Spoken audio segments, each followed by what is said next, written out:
এখন আমি ক্লাস 11-এর রাষ্ট্রবিজ্ঞান বিষয় পড়াবো। আজকে আমি একটা নতুন চ্যাপ্টার শুরু করছি। সেই চ্যাপ্টারটা হলো ভারতীয় নাগরিকের মৌলিক অধিকার ও কর্তব্য এবং নির্দেশমূলক নীতিসমূহ। আমি এর আগে অধিকার পড়িয়েছি। আজকে মৌলিক অধিকার সম্পর্কে আলোচনা করব। অধিকার যখন পড়িয়েছিলাম বলেছিলাম অধিকারের সংজ্ঞা কি, অধিকার বলতে আমরা কি বুঝি। অধিকার হলো মানুষের ব্যক্তিত্ব বিকাশের জন্য কতগুলো সুযোগ সুবিধা, যে সুযোগ সুবিধাগুলো রাষ্ট্র কর্তৃক স্বীকৃত ও সংরক্ষিত হয়ে থাকে। মৌলিক অধিকার বলতে আমরা কি বুঝি? মৌলিক অধিকার কাকে বলে?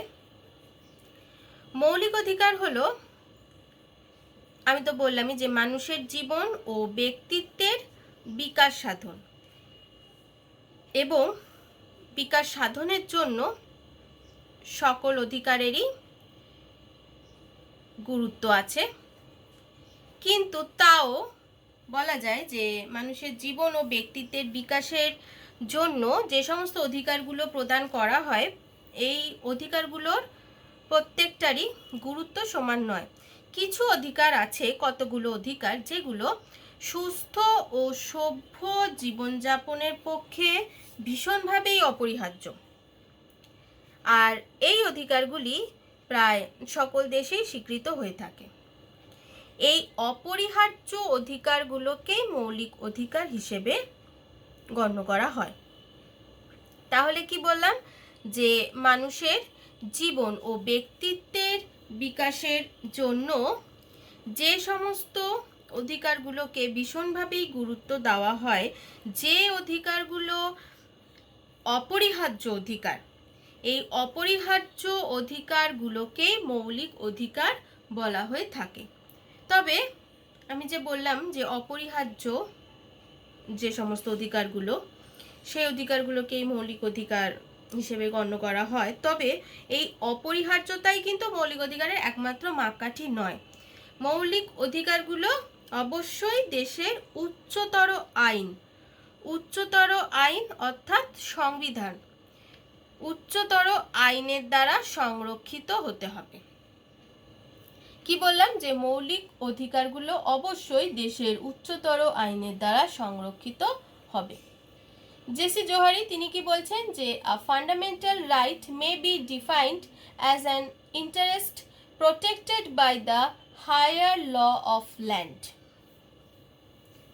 এই সমস্ত গুরুত্বপূর্ণ অধিকার রাষ্ট্র কর্তৃক স্বীকৃত ও গৃহীত হয়।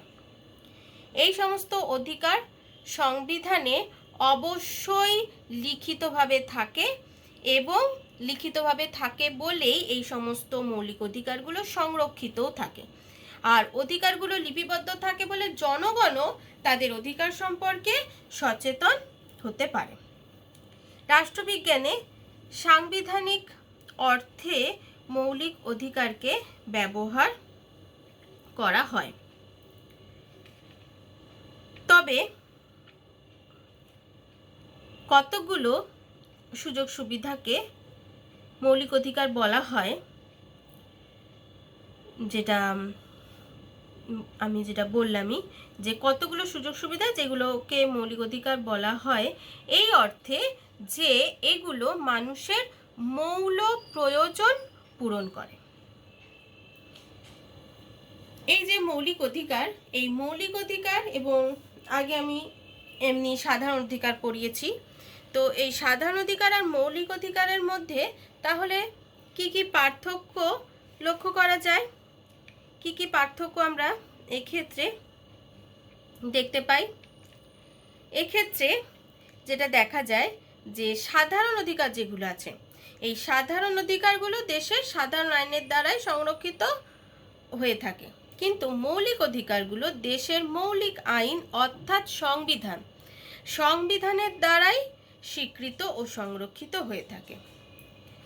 আবার যেটা দেখা যায় যে সংবিধানের সংশোধন ছাড়া কোনো মৌলিক অধিকার পরিবর্তন করা যায় না, কিন্তু সাধারণ অধিকারগুলো সাধারণ আইন পাশের যে পদ্ধতি, সেই সাধারণ আইন পাশের মাধ্যমেই সংশোধন করা যায়। সংবিধানে যে সমস্ত মৌলিক অধিকারগুলো লিপিবদ্ধ, সেই মৌলিক অধিকারগুলো হলো ক্ষমতাসীন সংখ্যাগরিষ্ঠ দলের স্বৈরাচারের বিরুদ্ধে সর্বশ্রেষ্ঠ রক্ষা কবচ।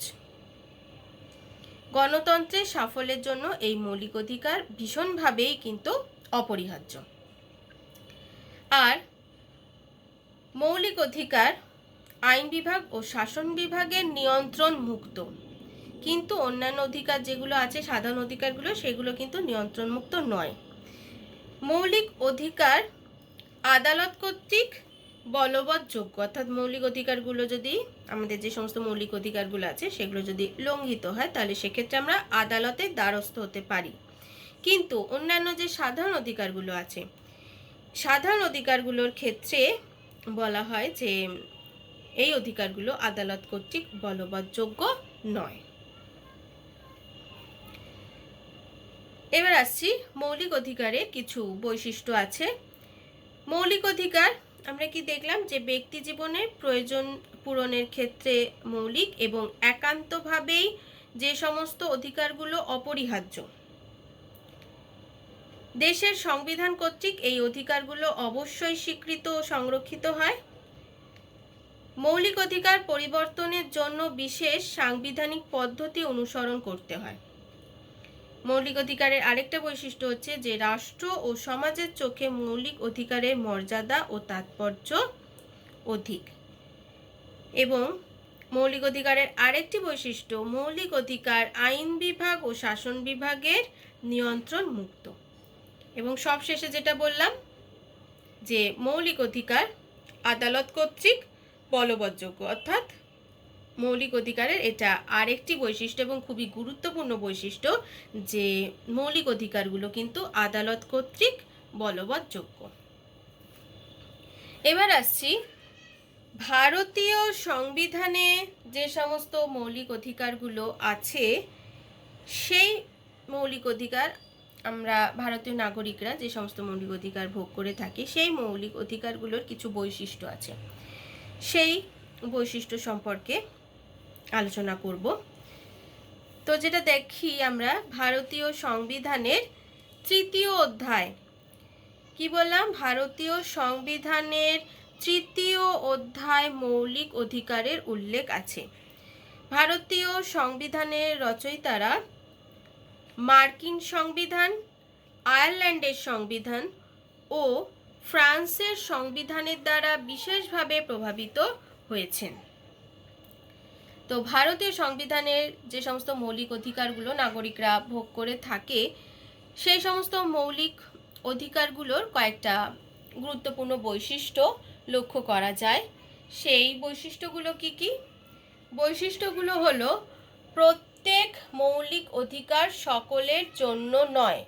কি বললাম? প্রত্যেক মৌলিক অধিকার সকলের জন্য নয়। দ্বিতীয় বৈশিষ্ট্য, সকল অধিকার একইভাবে কার্যকর হয় না। তৃতীয় বৈশিষ্ট্য, অধিকারগুলি রাজনীতিক ও সামাজিক প্রকৃতির। চতুর্থ বৈশিষ্ট্য, ইতিবাচক ও নেতিবাচক অধিকার। পঞ্চম বৈশিষ্ট্য, কতগুলি অধিকারের নিয়ন্ত্রণ সরকারের বিরুদ্ধে, কতগুলি সকলের বিরুদ্ধে। ষষ্ঠ বৈশিষ্ট্য, মৌলিক অধিকার জরুরি অবস্থায় অবলবৎযোগ্য। সপ্তম বৈশিষ্ট্য, মৌলিক অধিকারগুলি নিরঙ্কুশ নয়। অষ্টম বৈশিষ্ট্য, অধিকার সংরক্ষণে আদালতের ক্ষমতা সীমাবদ্ধ। এবং তারপরের বৈশিষ্ট্য, শাসনতান্ত্রিক প্রতিবিধানের অধিকার।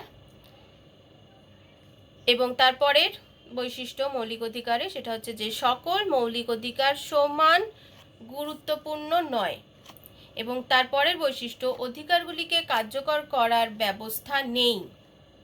এবং সবশেষ বৈশিষ্ট্য, মৌলিক কর্তব্য। তো প্রথম যে বৈশিষ্ট্য আমি বললাম যে প্রত্যেক মৌলিক অধিকার সকলের জন্য নয়। প্রত্যেক মৌলিক অধিকার সকলের জন্য নয়, অর্থাৎ ভারতীয় সংবিধানে যে সমস্ত মৌলিক অধিকারগুলো আছে সেগুলো দেশের সমস্ত অধিবাসী তারা ভোগ করতে পারে না। কতগুলো মৌলিক অধিকার আছে যা কেবলমাত্র ভারতীয় নাগরিকরাই ভোগ করতে পারে। উদাহরণ হিসেবে এক্ষেত্রে বলা যেতে পারে মত প্রকাশের স্বাধীনতা, চাকরির ক্ষেত্রে সমানাধিকার, সমিতি গঠনের স্বাধীনতা।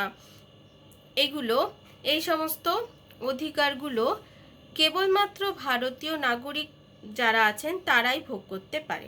আবার কতগুলো মৌলিক অধিকার আছে সেই অধিকারগুলো নাগরিক ও অনাগরিক সকলেই ভোগ করতে পারে, যেমন আইনের চোখে সমানাধিকার, জীবন ও স্বাধীনতার অধিকার, ধর্মীয় স্বাধীনতার অধিকার প্রভৃতি। পরের বৈশিষ্ট্য, সকল অধিকার একইভাবে কার্যকর হয় না। অর্থাৎ ভারতীয় সংবিধানে যে সমস্ত মৌলিক অধিকারগুলো আছে সেই প্রত্যেকটা সকল মৌলিক অধিকার একইভাবে কার্যকর হয় না। কতগুলো মৌলিক অধিকার সরাসরি বলবৎ হয়, আবার কতগুলো মৌলিক অধিকার আছে যেগুলো সরাসরি কার্যকর হয় না। সেগুলো কার্যকর করতে হলে তার জন্য কি করতে হবে? বিশেষ আইনগত ব্যবস্থা নিতে হবে। যেমন এক্ষেত্রে উদাহরণ হিসেবে বলা যেতে পারে যে 17 নম্বর ধারাতে যে অধিকারটার কথা বলা হয়েছে অস্পৃশ্যতা দূরীকরণ এবং 23 নম্বর ধারাতে যেটা বলা হয়েছে যে শোষণের বিরুদ্ধে অধিকার। এই সমস্ত অধিকারগুলো যেটা বললাম যে এগুলো কিন্তু সরাসরি এগুলো কার্যকর হয় না, এর জন্য বিশেষ আইনগত ব্যবস্থা নিতে হয়। এবার পরের বৈশিষ্ট্য হলো অধিকারগুলো রাজনীতিক ও সামাজিক প্রকৃতির। যে সমস্ত মৌলিক অধিকারগুলো আমরা আমাদের ভারতীয় যে সংবিধান সেই সংবিধানে যেগুলো দেখতে পাই, প্রত্যেকটা মৌলিক অধিকারগুলোই কিন্তু এদের প্রকৃতি আর কি রাজনীতিক ও সামাজিক। কোনো অর্থনৈতিক অধিকারকে মৌলিক অধিকারে অন্তর্ভুক্ত করা হয়নি। এবার পরের পার্থক্যে আসছি, ইতিবাচক ও নেতিবাচক অধিকার। অর্থাৎ কতগুলো মৌলিক অধিকার আছে যেগুলো ইতিবাচক, আবার কতগুলো মৌলিক অধিকার আছে সেগুলো আবার নেতিবাচক। ইতিবাচক মৌলিক অধিকারগুলো নাগরিকদের সুস্পষ্টভাবে কতগুলো সুযোগ সুবিধা প্রদান করে। তেমনি যেটা বললাম যে আবার কতগুলো অধিকার আছে যেগুলো নেতিবাচক, আর এই নেতিবাচক অধিকারগুলো রাষ্ট্রের ওপর বাধা নিষেধ আরোপ করে এবং নাগরিকদের স্বাধীনতা ভোগে সহায়তা করে। পরের বৈশিষ্ট্য, কতকগুলো অধিকারের নিয়ন্ত্রণ সরকারের বিরুদ্ধে আর কতগুলো সকলের বিরুদ্ধে। মৌলিক অধিকারগুলোর মধ্যে কতগুলো কেবলমাত্র শাসন বিভাগ ও আইন বিভাগের ওপর নিয়ন্ত্রণ আরোপ করে, আবার কতগুলো ক্ষেত্রে মৌলিক অধিকারের নিয়ন্ত্রণ সাধারণভাবে সকলের ক্ষেত্রেই প্রযোজ্য হয়। পরের বৈশিষ্ট্য, মৌলিক অধিকার জরুরি অবস্থায় অবলবৎযোগ্য। একটু আগেই আমি বললাম যে মৌলিক অধিকারগুলো যদি লঙ্ঘিত হয় তাহলে সেক্ষেত্রে আমরা আদালতের দ্বারস্থ হতে পারি এবং সেখানে মৌলিক অধিকার কেন লঙ্ঘিত হয়েছে সে বিষয়ে কিন্তু আদালত ব্যবস্থা নিয়ে থাকে। অর্থাৎ মৌলিক অধিকার বলবৎযোগ্য, মৌলিক অধিকার যদি লঙ্ঘিত হয় তাহলে সেক্ষেত্রে আমরা আবারও বলছি আদালতের দ্বারস্থ হতে পারি। কিন্তু জরুরি অবস্থায় মৌলিক অধিকার অবলবৎযোগ্য। আবারও বলছি মৌলিক অধিকার জরুরি অবস্থায় অবলবৎযোগ্য। অর্থাৎ যদি রাষ্ট্রে জরুরি অবস্থা বলবৎ থাকে, জরুরি অবস্থা যদি ঘোষণা হয়, এই জরুরি অবস্থা বলবৎ থাকাকালীন সময়ে যদি মৌলিক অধিকার ক্ষুণ্ণ হয় তাহলে সেক্ষেত্রে নাগরিকদের কিছু করার থাকে না। অর্থাৎ জরুরি অবস্থায় মৌলিক অধিকারগুলো অবলবৎযোগ্য হয়ে যায়। মৌলিক অধিকার লঙ্ঘনের ঘটনা ঘটলে সেক্ষেত্রে নাগরিকগণ তখন জরুরি অবস্থার সময় আদালতের দ্বারস্থ হতে পারেন না। পরের বৈশিষ্ট্য, মৌলিক অধিকারগুলো নিরঙ্কুশ নয়। মৌলিক অধিকারগুলো অবাধ বা অনিয়ন্ত্রিত নয়। প্রয়োজন বোধে রাষ্ট্র এই অধিকারগুলোর ওপরে কিছু বিধিনিষেধ আরোপ করতে পারে, আর পার্লামেন্ট এই উদ্দেশ্যে আইন প্রণয়নও করতে পারে। তাছাড়া সংবিধানে আমরা যখন মৌলিক অধিকার পড়ি তখনই আমরা দেখব যে মৌলিক অধিকারেই অধিকার প্রদান করার সঙ্গে সঙ্গেই তার ওপর কতগুলো নিয়ন্ত্রণ কিন্তু আরোপ করা হয়েছে। এবার পরের বৈশিষ্ট্য, অধিকার সংরক্ষণে আদালতের ক্ষমতা সীমাবদ্ধ। ভারতীয় সংবিধানে যে সমস্ত মৌলিক অধিকারগুলো আছে সেই মৌলিক অধিকারগুলো বিচার বিভাগ কর্তৃক সংরক্ষিত, কিন্তু এক্ষেত্রে আদালতের বিচার করার ক্ষমতা কিন্তু অত্যন্ত সীমাবদ্ধ। কারণ অধিকার সমূহের ওপর আরোপিত যে সমস্ত বিধি ব্যবস্থা সেই বিধি ব্যবস্থাগুলো সংবিধানেই বিস্তারিতভাবে উল্লেখ আছে, তাই আদালতের ক্ষমতা এক্ষেত্রে সীমিত হয়ে পড়েছে। এবার পরের বৈশিষ্ট্য, মৌলিক অধিকার লঙ্ঘিত হলে সংবিধানের 32 নম্বর ধারায় শাসনতান্ত্রিক প্রতিবিধানের অধিকার দেওয়া হয়েছে আমরা যারা ভারতীয় নাগরিক, আমাদের নাগরিকদের। এই শাসনতান্ত্রিক প্রতিবিধানের অধিকারও কিন্তু আরেকটা মৌলিক অধিকার। এবং যেটা বলা হয় যে আমাদের অন্যান্য যে সমস্ত মৌলিক অধিকারগুলো আছে, যেমন সাম্যের অধিকার, স্বাধীনতার অধিকার, ধর্মীয় স্বাধীনতার অধিকার, শোষণের বিরুদ্ধে অধিকার, এই অধিকারগুলো, এই মৌলিক অধিকারগুলো যদি কোনো কারণে লঙ্ঘিত হয় তাহলে আমরা সংবিধানের 32 নম্বর ধারায় শাসনতান্ত্রিক প্রতিবিধানের অধিকার যেটা আছে সেই প্রতিবিধানের অধিকারকে আমরা এক্ষেত্রে সেই অধিকারটাকে আমরা প্রয়োগ করব এবং তারপরে আমরা আদালতের দ্বারস্থ হব। অর্থাৎ এই যে শাসনতান্ত্রিক প্রতিবিধানের অধিকার, এটা হচ্ছে অন্যতম মৌলিক অধিকার। এবার পরের বৈশিষ্ট্য, সকল মৌলিক অধিকার সমান গুরুত্বপূর্ণ নয়। ভারতীয় সংবিধানে যে সমস্ত মৌলিক অধিকারগুলো আছে সেই প্রত্যেকটা মৌলিক অধিকারকে সমান গুরুত্ব দেওয়া হয়নি। যেমন শুরু থেকেই সম্পত্তির অধিকারকে কম গুরুত্ব দেওয়া হয়েছে এবং তার ফলে যেটা দেখা গেছে যে সম্পত্তির অধিকার 1978 সালের 44তম সংবিধান সংশোধনের মাধ্যমে মৌলিক অধিকারের অধ্যায় থেকে বাদ পড়েছে এবং বর্তমানে সম্পত্তির অধিকার একটা সাধারণ আইনগত অধিকারে পরিণত হয়েছে। অধিকারগুলোকে, পরের বৈশিষ্ট্য, অধিকারগুলোকে কার্যকর করার ব্যবস্থা নেই।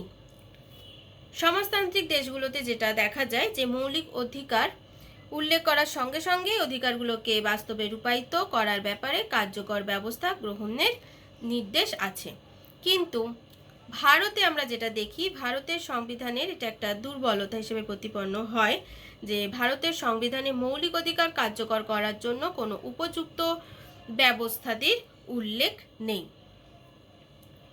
এবং সবশেষ বৈশিষ্ট্য যেটা